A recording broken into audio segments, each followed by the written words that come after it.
a bug-eyed lemur, a gentle forest giant, and a tree dweller have in common? They're all primates, and they're some of the most fascinating creatures on the planet. So today I'm going to introduce you to some of the most fascinating monkeys, such as the eye, gorilla, and the slow loris. Each of these have astounding traits to help them with survival and reproduction. I used to think that primates were really boring and uninteresting, and that's generally because we don't know much about them, aside from the chimps are really close to us, but we don't know the general species. And after doing a lot of research, I learned that they're really interesting. So I've done some research through documentaries, scientific articles, and class material from my anthropology class. And now I have a much deeper appreciation for their behavior, biology, and connection to us as humans. So first, I'll talk about the gorilla, a surprising primate who's really intelligent and gigantic.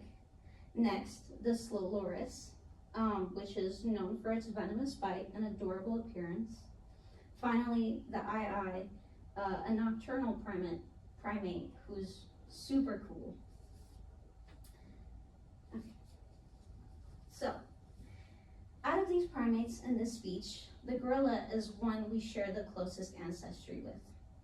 So basically, gorillas operate in a single male polygyny, which means that one male, one reproductive male, leads a group of 10 to 12 individuals, including females and babies.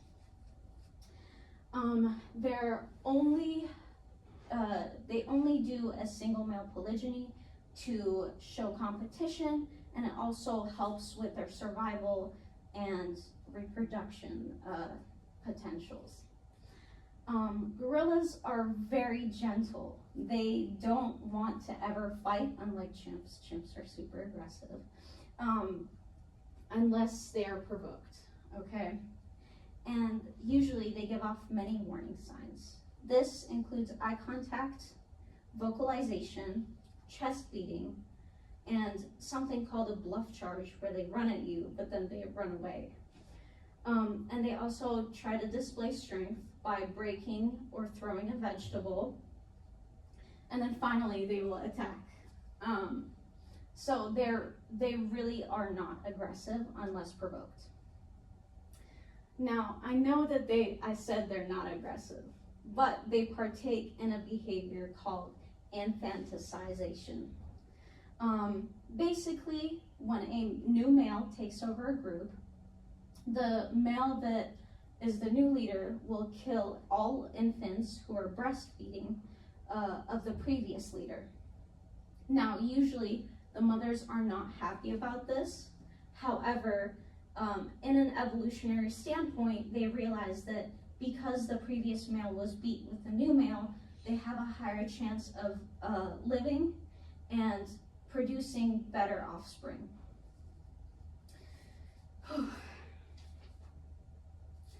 Now that we have learned about the mighty gorilla, let's shift our focus to a cute primate, the slow loris. Lorises have some of the most interesting defense-oriented adaptations. So, really cute guy.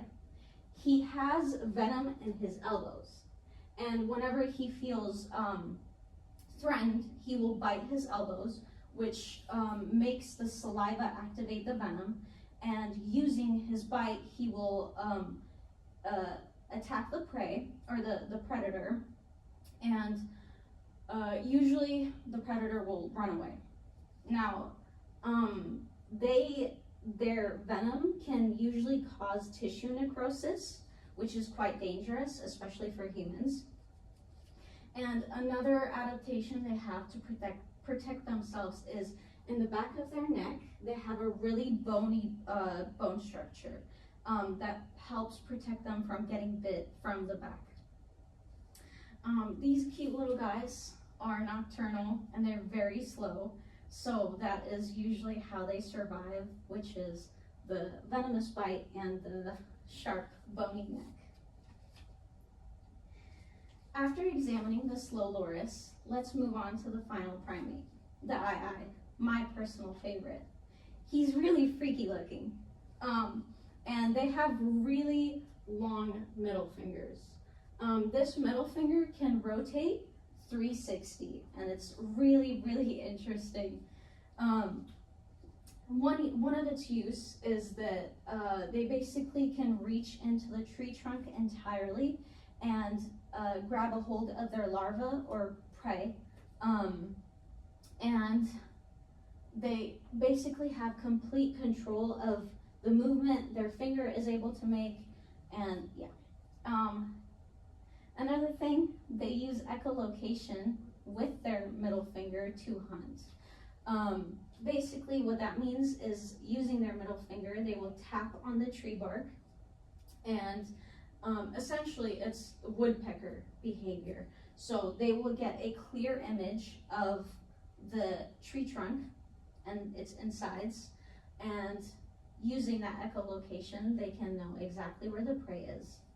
Now, lastly, they have a really strange dental layout, which is known as a 1003. And what that means is they have one front incisor, which is the tooth we use to cut off leaves, and they have no canine teeth and no premolars, and they have 3 molars, okay? So really odd, but really interesting because they use the incisor to cut through the tree bark after finding their prey, and then they use the molars to consume their prey. Sorry.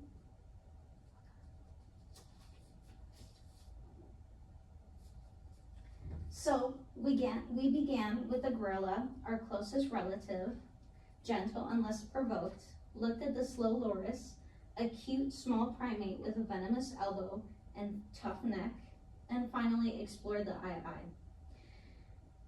With its only foraging finger, echolocation, skills, and dental formula.